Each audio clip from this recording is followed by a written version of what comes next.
the products that you're hoping to bring to market in the coming years. But as we begin the day, I guess we should acknowledge the elephant in the cornfield, so to speak, and that is we've had to really adjust to this pandemic world that we're living in. And field days are such an important part of a farmer's summer. There's the winter meeting season. Not being able to gather in person has been frustrating, but I'm excited about what we're able to bring to our listeners today. We are really excited, Mark, and the team at NewLeaf, we're a small 35-person company, but really innovative. And as we talked about, 2020 is a really big year for us in the field with customers and bringing pipeline products. The team thought, how can we bring this forward? Reached out and connected with Brownfield, and I'm really looking forward to trying this, and I think this could be something really excited to bring in the future as well, as farmers have the ability, and we have the ability to reach out to more people. What has this summer been like, and what's significant about this location in Chickasaw County? Well, what we've done here over about the last 10 days, we've partnered with Intent as a third party that has some really good experts in the field of corn rootworm. And we've just wrapped up here about a 10-day, 2,500-mile tour of about 9 farmer-focused trials looking at our pipeline Terracin products for corn rootworm. So what's really significant here is the site selection. This field's been corn on corn for about 15 straight years, and we're trying to see how the product performs across geographies like Iowa, but also the other geographies, Illinois, Minnesota, and Colorado that we've been to over the last 10 days. So we'll talk more with our experts here in a bit, but that's why we selected this particular site here in Iowa. As I've learned more about NewLeaf Symbiotics over the past several days, I was going back and forth. Should I call the company an ag startup, or are you beyond that? How would you answer the question? Yeah, it's interesting. I'm calling us the new kid on the block. We are a company, we were founded in 2013, and so we're 7 years in, a high focus on science, but this last year we're pivoting and we're shifting gears into the commercial arena. We just launched 3 products this year under the Terracin brand in corn and soybeans. They're biostimulants. We've been really excited about what we've seen here through June and the product performance, but we are in that transition right now into the marketplace. And that's why we're excited that we can do this virtually and really get news and information out about not only what we have in the market, but really cool technology that we're going to take a look at here in the field today. Being the new kid on the block, as you said, it's important to go door to door and let people know what you're all about. How do you explain NewLeaf Symbiotics and the products and the background and the people? I know there's a lot involved, so where should we begin? Well, I guess we could start at the beginning. We were founded in 2013. We're a small company based out of the Donald Danforth Plant Science Center in St. Louis, which is the world's largest not-for-profit plant science center. We're happy to be part of that network. We're very focused in science. About a third of our company is PhD scientists, and we'll get to meet them here today. What also is different about us is we're focused on one class and type of microbe.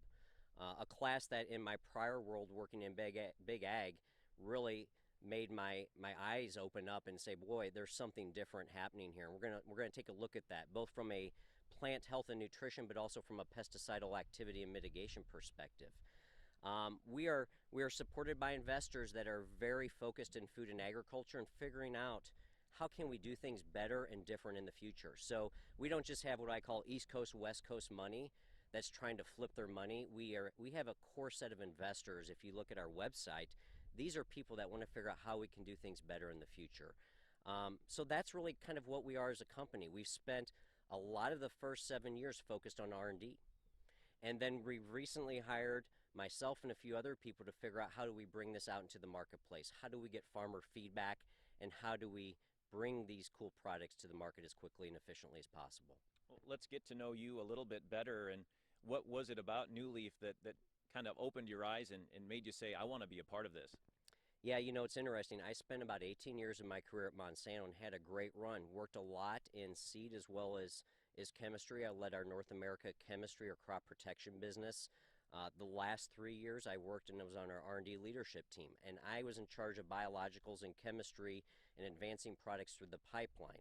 I got to see a lot of companies coming into our organization and showcasing their technologies. And when NewLeaf showed their technology, there was something different in terms of the performance. And quite frankly, when you're seeing a biological that can mitigate one of the biggest insect pressure pests that we have in the U.S., corn rootworm, it catches your attention.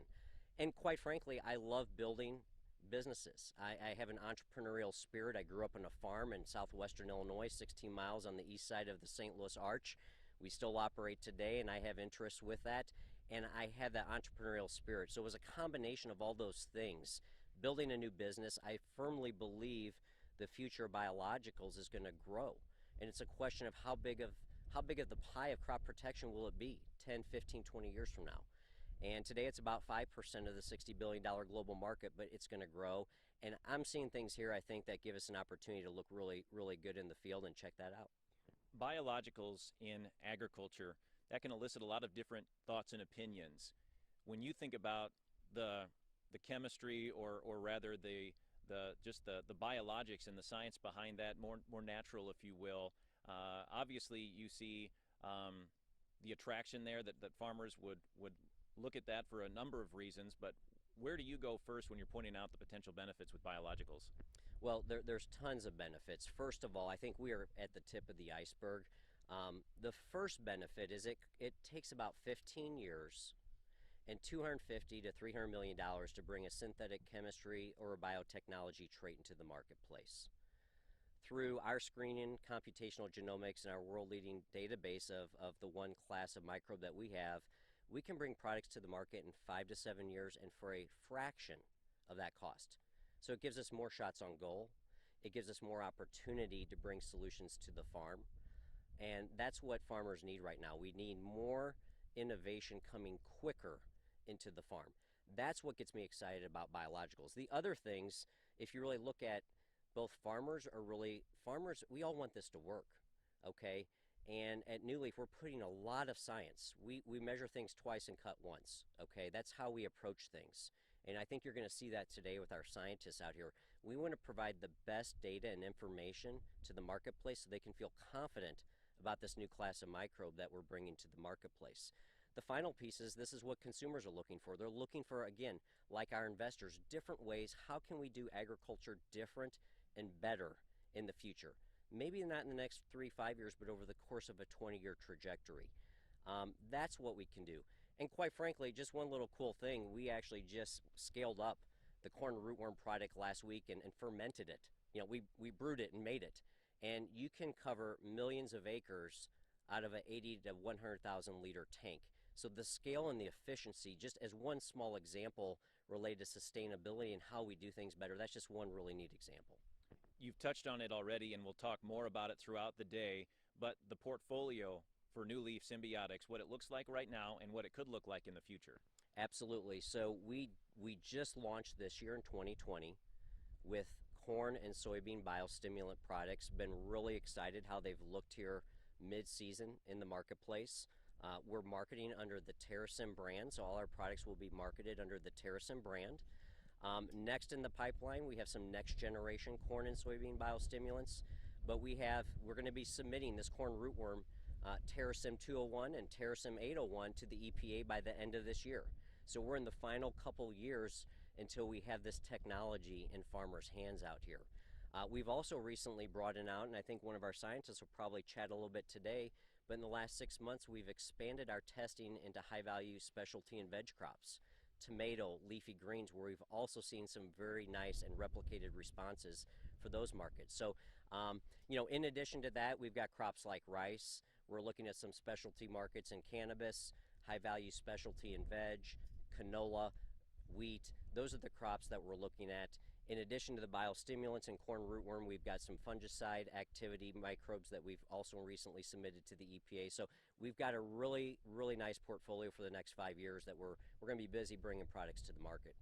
It can be uncomfortable for people to talk about themselves, so I'd like for you to give us all an idea of who is out here today, who we're going to be listening to, and why you're excited to get these folks in front of the camera.